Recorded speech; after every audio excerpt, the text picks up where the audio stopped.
आप सभी को जय मसीह की हिंदी बाइबल स्टडी इस चैनल में आपका स्वागत है। आइए मिलकर हम प्रभु के वचन को सीखेंगे और आज हम भजन 1 साम 1 पर मनन करने जा रहे हैं।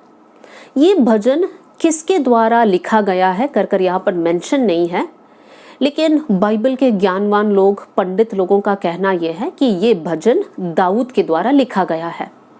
इसकी हेडिंग में हम इस प्रकार पढ़ सकते हैं, धर्मी और दुष्ट मनुष्य, दो प्रकार के लोगों के बारे में यहाँ पर लिखा गया है। हम बाइबल में इस प्रकार का एक कंपैरिजन को देख सकते हैं जहाँ पर विलोम शब्दों को लिया गया है और उसके बीच का अंतर को हम सीख सकते हैं। उदाहरण के लिए, बुद्धिमान पुरुष, मूर्ख पुरुष। बुद्धिमान ने कैसे अपना घर को बनाया, मूर्ख ने कैसे अपने घर को बनाया। दूसरा, ज्योति का संतान, अंधकार का संतान, या फिर सकरा मार्ग, चौड़ा मार्ग। इस प्रकार के विलोम शब्द को हम देख सकते हैं। और आज इस भजन में भी हम दो विलोम शब्द को लेकर हम सीखने जा रहे हैं। एक है धर्मी और दूसरा है दुष्ट। इस भजन में कुल 6 आयत है। पहला 3 आयत धर्मी मनुष्य के बारे में है और लास्ट का 3 आयत दुष्ट मनुष्य के बारे में है। तो आइए हम लोग पहला आयत को लेकर हम लोग इन दोनों के बीच का अंतर को सीखने जा रहे हैं। सबसे पहला आयत में इस प्रकार लिखा है, क्या ही धन्य है वो मनुष्य, वो पुरुष जो दुष्टों की युक्ति पर नहीं चलता और ना पापियों के मार्ग में खड़ा रहता और ना ठट्टा करने वालों की मंडली में बैठता है। यहाँ पर हम लोग 3 वर्ब को देख सकते हैं, 3 क्रिया, एक्शन वाले शब्द को हम देख सकते हैं। एक है चलना, दूसरा है खड़ा रहना और तीसरा है बैठना। सबसे पहले लाइन में लिखा है, क्या ही धन्य है वो पुरुष जो दुष्टों की युक्ति पर नहीं चलता। तो दुष्ट लोग जैसे चलते हैं वैसे धर्मी मनुष्य नहीं चलता। दुष्ट लोग कैसे चलते हैं? दुष्ट लोग बुराई के मार्ग में चलते हैं, दूसरों को धोखा देना, दूसरों से लूटना, झूठ के मार्ग में चलना, ये है दुष्टों का चाल चलन। और धर्मी मनुष्य कभी भी दुष्टों की युक्ति पर नहीं चलता। तो आज हमारे जीवन को हमें जांचना है, हम किसके अनुसार चल रहे हैं। यीशु ने कहा, मैं ही मार्ग, सत्य और जीवन हूं। तो धर्मी मनुष्य उसी मार्ग में चलेंगे। जब यीशु मसीह कहता है मैं ही मार्ग हूं, तो धर्मी व्यक्ति यीशु के चाल चलन के अनुसार ही अपना जीवन को आगे बढ़ाएगा या वचन के अनुसार ही अपने जीवन को आगे बढ़ाएगा। हमारे जीवन का चाल चलन में जब भी हम एक कदम आगे बढ़ाते हैं, हम ये सोचेंगे कि वचन में क्या लिखा है। हम ये नहीं सोचेंगे कि दुनिया क्या कर रहे हैं, दुष्ट लोग क्या कर रहे हैं, लेकिन हम ये सोचेंगे कि वचन में क्या लिखा है, यीशु ने कैसे जिया। इस प्रकार का सोच को रखकर हम हमारे जीवन को आगे बढ़ाएंगे। एक आयत को आपके सामने रखना चाहती हूँ। नीति वचन अध्याय 2 आयत 14 और 15, प्रोवर्ब्स 2 वर्स 14 एंड 15। यहाँ पर इस प्रकार लिखा है, दुष्ट जन की उलटफेर की बातों में मगन रहते हैं, जिनकी चाल चलन टेढ़ी मेढ़ी और जिनके मार्ग बिगड़े हुए हैं। दुष्ट का चाल चलन टेढ़ी मेढ़ी, तो धर्मी का चाल चलन कैसे होगा? सीधा, उसमें कोई भी कपट नहीं, कोई भी झूठ नहीं, खराई का रास्ता। और यहाँ पर हमने पढ़ा, दुष्ट का मार्ग बिगड़ा हुआ है, कैसे भी जीना, अपने फायदे के लिए जीना। लेकिन धर्मी पुरुष कैसे जीता है? प्रभु के वचन के अनुसार जीता है। तो सबसे पहले लाइन पर हमें फोकस करते समय हमें अपने आप से पूछना है, मैं किसके अनुसार चल रही हूँ? दुष्टों के युक्तियों के अनुसार या फिर प्रभु के वचन के अनुसार? आइए उसके दूसरे लाइन को हम पढ़ेंगे। और ना पापियों के मार्ग में खड़ा रहता है।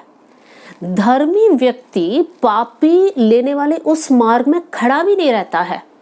पापी लेने वाला मार्ग कौन से मार्ग है? पाप भरा मार्ग। तो उस मार्ग में खड़ा रहना भी एक धर्मी पुरुष को अच्छा नहीं लगता। मेरे प्रियो, हमें ध्यान देना है, हम कहाँ खड़े रहते हैं।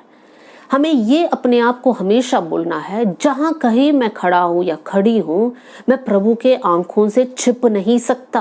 प्रभु की आंखें निरंतर मुझ पर हैं। तो मैं ऐसे कोई भी बात ना करूं जो प्रभु की आत्मा को शोकित करता है। और उसके तीसरी लाइन में इस प्रकार लिखा है, और ना ठट्टा करने वालों की मंडली में बैठता हूँ। भजनकार क्या कहता है, दाऊद क्या कहता है कि निंदा करने वाले लोग या ठट्टा करने वाले लोग, दूसरों की मजाक करने वाले लोग, दूसरों को नीचा करने वाले लोगों के बीच में मैं नहीं बैठूंगा। मेरे प्रियो, अगर हम ऐसे लोगों के बीच में बैठते हैं तो नहीं जानते हुए भी उनका स्वभाव हमारे अंदर आएगा, फिर हम भी दूसरों की मजाक करेंगे, दूसरों को तुच्छ समझेंगे। हमेशा याद रखना, परमेश्वर ने हम सभी को बनाया है, हम सब अलग अलग हैं, हमारा स्वभाव अलग है, हमारा दिखने में हम लोग सब अलग है, तो हम किसी की मजाक ना उड़ाएं। कौन कैसे दिखता है इस विषय को लेकर हम किसी की मजाक ना उड़ाएं। कौन क्या करता है, कैसे करता है, कुछ लोग बहुत अच्छे होंगे, कुछ लोग थोड़ा निर्बल होंगे, कमजोर होंगे। तो अगर हम किसी की मजाक उड़ाते हैं, इसका मतलब हम निर्बल लोगों की मजाक उड़ाते हैं, तो हमने अपने आप को बहुत श्रेष्ठ समझा है। मेरे प्रियो, जब घमंड हमारे अंदर आएगा, परमेश्वर हमें नीचे खींचेगा, और जब हमारे अंदर दीनता होगा तब हम लोगों की मजाक नहीं उड़ाएंगे और वहां पर परमेश्वर हमको आदर देगा। तो दाऊद पहला भजन में क्या कहता है कि हमारा मार्ग, चलने का मार्ग दुष्टों की युक्तियों के अनुसार नहीं होना है, पापियों के मार्ग में खड़ा नहीं रहना है, और ठट्ठा करने वालों की मंडली में हमें बैठना नहीं है।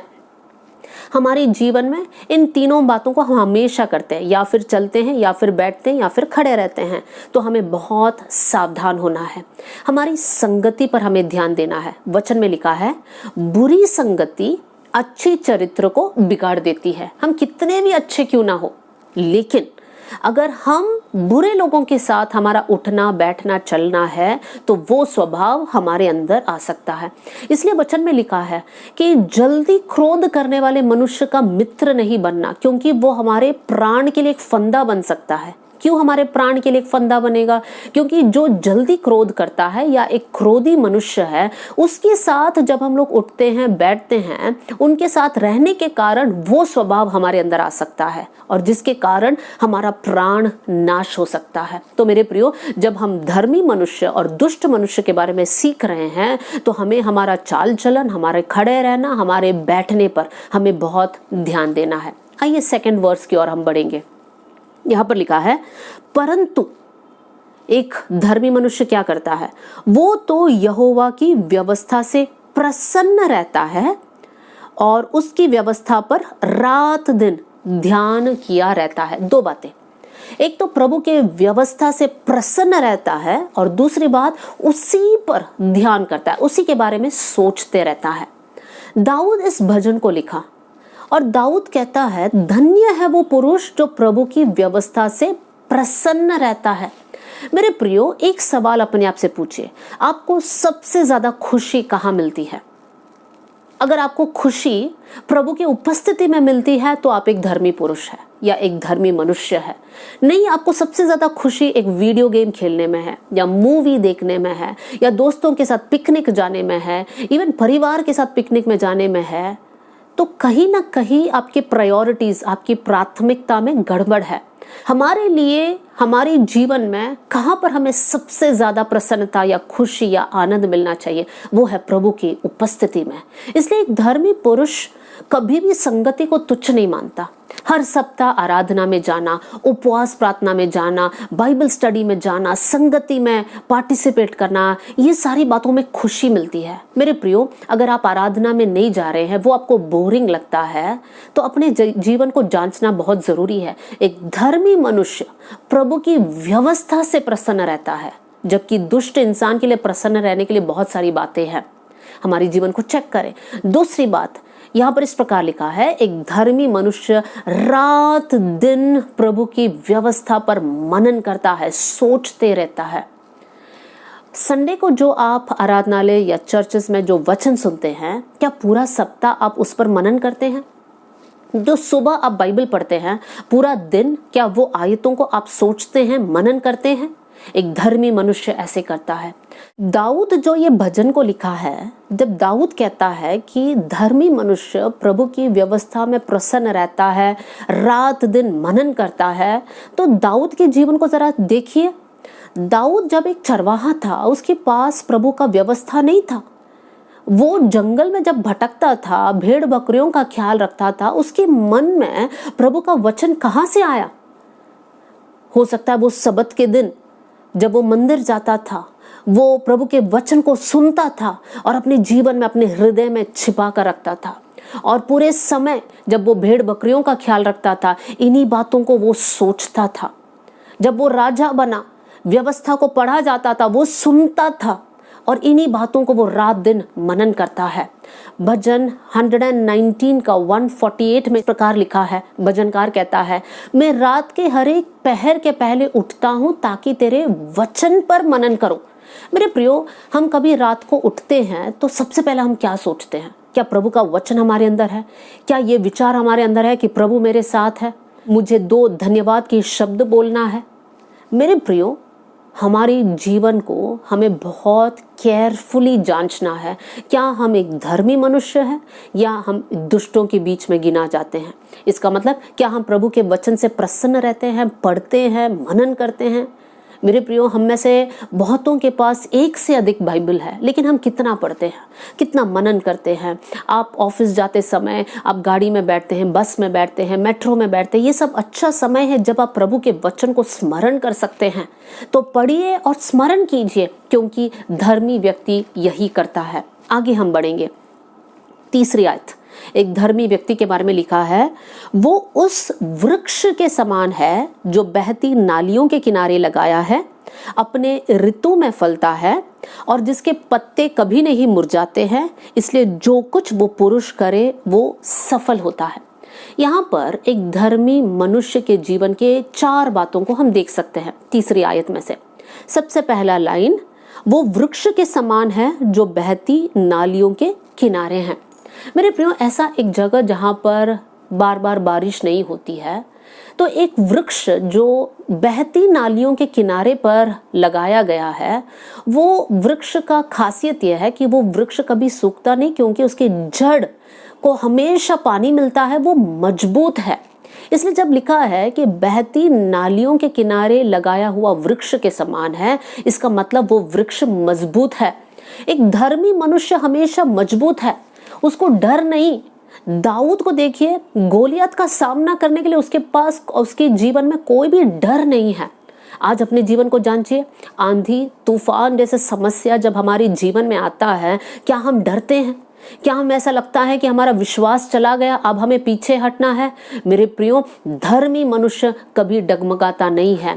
प्रभु के वचन में उसका जड़ मजबूत है और इसलिए चाहे आंधी आए, तूफान आए, क्लेश आए, संकट आए, सताव आए, कुछ भी आए, वो प्रभु में स्थिर रहता है। दूसरी बात हम देख सकते हैं, वो अपने ऋतु में फलता है। एक फलवंत जीवन, धर्मी मनुष्य का जीवन एक फलवंत जीवन है, एक ईश्वरीय जीवन जिसमें उस क्वालिटीज को हम देख सकते हैं। प्रभु का भय उनके अंदर है, एक अच्छा चरित्र उनका है, आत्मा का फल उनके जीवन के द्वारा हम देख सकते हैं। तो दूसरी बात है एक फलवंत जीवन। तीसरी बात, उसके पत्ते कभी नहीं मुरझाते हैं, वो कमजोर नहीं होते हैं। इसलिए लिखा है उसके पत्ते कभी नहीं मुरझाते, कभी कमजोर नहीं होते हैं। मेरे प्रियो, एक धर्मी मनुष्य जब मुश्किल परिस्थितियों को देखता है तो कमजोर नहीं होता है। वो तभी भी उसका भरोसा प्रभु पर है कि परमेश्वर मेरे साथ है, प्रभु के जानकारी बिना मेरे साथ कुछ नहीं होगा, जो भी हो रहा है प्रभु को मालूम है और प्रभु मेरा हाथ पकड़कर मुझे इसमें से बाहर निकालेगा, प्रभु मुझे चलाएगा, प्रभु मुझे आशीष देगा। ये भरोसा उसके अंदर है। चौथी बात हम देख सकते हैं, इसलिए जो कुछ वो पुरुष करे वो सफल होता है। मेरे प्रियो, एक धर्मी मनुष्य के ऊपर परमेश्वर का आशीष है कि जो कुछ वो करे वो सफल होगा। हम यहोशू के किताब 1 अध्याय 8वीं आयत में भी हम देख सकते हैं, मूसा यहोशू को आज्ञा देता है कि यह व्यवस्था की किताब पर रात दिन मनन करना, इसे ना दाएं जाना ना बाएं जाना, और ऐसे करने से तू सफल होगा और प्रभावशाली होगा। मेरे प्रियो, यहाँ पर भी हम देख सकते हैं जो प्रभु के व्यवस्था से प्रसन्न रहते हैं, रात दिन मनन करते हैं, वो ऐसे वृक्ष के समान है जो अपने ऋतु में फलता है, उसके पत्ते नहीं मुरझाते हैं, और जो कुछ वो पुरुष करे या जो कुछ वो प्रभु का भक्त करे वो हमेशा सफल होता है। आज जो भी काम आप करते हैं, अगर आप सफल होना चाहते हैं तो आपको प्रभु के व्यवस्था के अनुसार चलना है। यूसुफ के बारे में हम पढ़ सकते हैं कि यूसुफ एक फलवंत दाखलता की शाखा है। फलवंत है यूसुफ के जीवन। तो यूसुफ के बारे में एक आयत मैं पढ़ना चाहती हूँ, उत्पत्ति 49 का 22, जेनेसिस 49:22 में यूसुफ के बारे में लिखा है, यूसुफ जो कुछ करता था प्रभु उसके साथ था, इसलिए वो सफल होता था। मेरे प्रियो, सफलता पाना है तो सीक्रेट यही है, प्रभु के वचन को पढ़िए, उसके अनुसार चलिए, तो परमेश्वर आपको सफलता देगा। प्रॉब्लम यह है, बहुत से वक्त हम सफलता चाहते तो है, लेकिन प्रभु के वचन के अनुसार हम जीना नहीं चाहते हैं। तो मेरे प्रियो, पहला 3 आयत को हमने देखा। पहला आयत में एक धर्मी मनुष्य का चाल चलन, उनका उठना बैठना कैसा है वो हमने देखा। दूसरी आयत में उसकी प्रसन्नता कौन कौन सी बातों पे है, कौन सी बातों को वो मनन करते रहता है, सोचते रहता है। और तीसरी आयत में हमने 4 बातों को देखा कि वो वृक्ष के समान है जो बहती नालियों के किनारे, मतलब वो बहुत स्ट्रांग है, उसका जड़ मजबूत है, प्रभु के वचन में उसने जड़ पकड़ा है। दूसरी बात, वो अपने ऋतु में फलता है, मतलब एक फलवंत जीवन। तीसरी बात, उसके पत्ते कभी नहीं मुरझाते, मतलब वो जीवन में वो निराश होकर थक कर पीछे नहीं हटता। और चौथी बात, जो कुछ वो करे वो सफल होता है। अब आइए लास्ट के 3 आयत पर हम मनन करेंगे जो दुष्ट के बारे में लिखा गया है। चौथी आयत को मैं पढ़ना चाहती हूँ। यहाँ पर इस प्रकार लिखा है, दुष्ट लोग ऐसे नहीं होते, मतलब जितने भी कैरेक्टरिस्टिक्स हमने धर्मी मनुष्य के बारे में पढ़ा वो कुछ भी दुष्ट के अंदर नहीं है। लेकिन दुष्ट मनुष्य के बारे में क्या लिखा है, वे उस भूसी के समान होते हैं जो पवन से उड़ाई जाती है। दुष्ट मनुष्य उस वृक्ष के समान नहीं है जिसकी जड़ मजबूत है। दुष्ट मनुष्य भूसी के समान है जो हवा से उड़ती है। मेरे प्रियो, एक और आयत है, याकूब 1 अध्याय 6वीं आयत, जेम्स 1:6, वहां पर लिखा है, कुछ लोग ऐसे हैं जो हवा से उछलती और बहती है। उस आयत को मैं आपके सामने रखना चाहती हूँ। जो मनुष्य के अंदर विश्वास नहीं है, जो संदेह करता है, वो समुंदर के लहरों के समान है जो हवा से उछलती और बहती है। तो हवा से कौन सा मनुष्य उछलती और बहती है? जिसके अंदर विश्वास नहीं है, जो संदेह करता है। तो यहाँ पर दुष्ट मनुष्य के बारे में लिखा है कि वो भी भूसी के समान है जो हवा में उड़ती है। मेरे प्रियो, एक विश्वासी होने के नाते अगर आपके अंदर विश्वास की कमी है, इसका मतलब विश्वास कहाँ से मिलता है? प्रभु के वचन सुनने से, प्रभु के वचन पढ़ने से। तो प्रभु का वचन अगर एक विश्वासी के अंदर नहीं है तो हम उनको दुष्टों के कैटेगरी में गिन सकते हैं, जो हवा में बह जाती है, जो हवा में उड़ जाती हैं। एक और बार उस आयत को मैं पढ़ना चाहती हूँ। दुष्ट लोग ऐसे नहीं होते हैं, मतलब वो लोग सफल नहीं होते हैं, उनके जीवन में फलवंत लाइफ नहीं है। फिर वो लोग कैसे हैं? वो भूसी के समान है, उड़ जाते हैं। आज ये शिक्षा आई, यहाँ पर उड़ गए, कल वो शिक्षा आया यहाँ पर, मतलब झूठा उपदेश कौन सा, सच्चा उपदेश कौन सा, कुछ भी उन्हें नहीं पता है। दूसरी बात, आयत 5, इस कारण दुष्ट लोग अदालत में स्थिर ना रह सकेंगे और ना पापी धर्मियों की मंडली में रह सकते हैं। मेरे प्रियो, एक समय ऐसे आएगा जब हमें प्रभु के सामने खड़ा रहना पड़ेगा। दुष्ट लोग प्रभु के सामने खड़े नहीं रह सकते हैं क्योंकि वो लोग उस लायक नहीं है, उनके अंदर बुराई था, विश्वास की कमी था। लेकिन धर्मी जन वहां पर अटल खड़े रहेंगे। मेरे प्रियो, हम सब उस विश्वास के साथ आगे बढ़े कि हम जब प्रभु के सामने खड़े रहेंगे, एक दिन परमेश्वर हमने जितने दुख को सहा, जितने परीक्षा से हम होकर जाए, जितने सताव, जितने निंदा हमने प्रभु के खातिर हमने सुना या झेला है, उन सब का प्रतिफल परमेश्वर हमें देगा, जबकि दुष्ट लोग प्रभु के सामने खड़े ही नहीं रह पाएंगे। आखिरी आयत, क्योंकि यहोवा धर्मियों का मार्ग जानता है। यहोवा किसको जानता है? धर्मियों का मार्ग, परंतु दुष्टों का मार्ग को वो नष्ट कर देगा। वचन में लिखा है, बहुत सारे लोग उस दिन आकर प्रभु से कहेंगे, हे प्रभु, हमने आपके नाम से ये अद्भुत चमत्कार किया, हमने आपके नाम से वो किया, दुष्ट आत्मा को निकाला। लेकिन परमेश्वर क्या कहेगा? मैं तुम्हें जानता ही नहीं हूं। मेरे प्रियो, अद्भुत काम करने से हम स्वर्ग में नहीं जा सकते हैं, वो तो बुराई के साथ भी लोग करते हैं।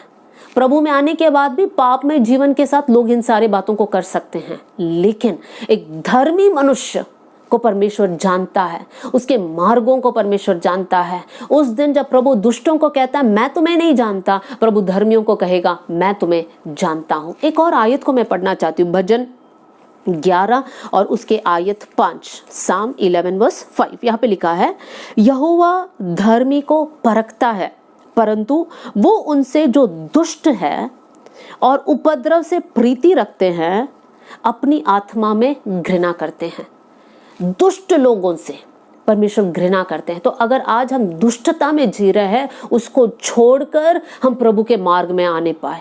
आज बहुत सारे लोग प्रभु को जानकर भी कहने के लिए विश्वासी है, लेकिन रहते हैं दुष्टता में, कर रहे हैं दुष्ट काम। लेकिन आज हम अपने जीवन को जांचने वाले बन जाएं।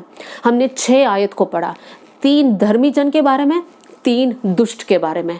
होने पाए कि हम सब धर्मी जन के झुंड में हो, जहां पर हम लोग दुष्टों की युक्तियों पर नहीं चलते हैं, ना पापियों के मार्ग में खड़े रहते हैं और ना निंदा करने वालों के बीच में हम बैठते हैं। लेकिन हम ऐसे लोग हैं जो प्रभु की व्यवस्था से प्रसन्न हैं और प्रभु की व्यवस्था को रात दिन हम मनन करने वाले लोग बने। हम ऐसे लोग बने जो बहती नालियों के पास लगाया हुआ वृक्ष के समान, जिसके जड़ मजबूत है। मतलब जो हम प्रभु के वचन में जड़ पकड़ा है, जो सही समय पर फलता है, जिसके पत्ते मुरझाते नहीं हैं, और जो कुछ हम करें वो सफल रहे, उसमें प्रभु की महिमा हो। मेरे प्रियो, मैं आपको उत्साहित करना चाहती हूँ, हम इस धर्मी पुरुष के जैसे हमारे जीवन को आगे बढ़ाने वाले बन जाएं। आइए हम लोग प्रार्थना करें। स्वर्गीय पिता, आज का वचन के लिए मैं धन्यवाद देती हूँ। ये वचन जितने भाई बहनों ने सुना, मैं प्रार्थना करती हूँ ये वचन उनके लिए एक आशीष का कारण बन जाए। प्रभु, अगर कोई भी दुष्ट मार्ग में चल रहे हैं तो प्रभु आज मन फिराकर आपके पास आने पाए। परमेश्वर पिता, आपके चरणों में बैठकर, आपके वचन पढ़कर, उस पर मनन कर कर, उसमें आनंद को प्राप्त कर कर हमारे जीवन को आगे बढ़ाने वाले बन जाए। प्रभु, ये वचन सभी के लिए एक आशीष का कारण होने पाए। थैंक यू प्रभु, आपने हमारी प्रार्थना सुन लिया। सारा आदर, सारी महिमा आपको देते हुए प्रभु यीशु मसीह के नाम से हम मांगते हैं, amen. God bless you all. जय मसीह की।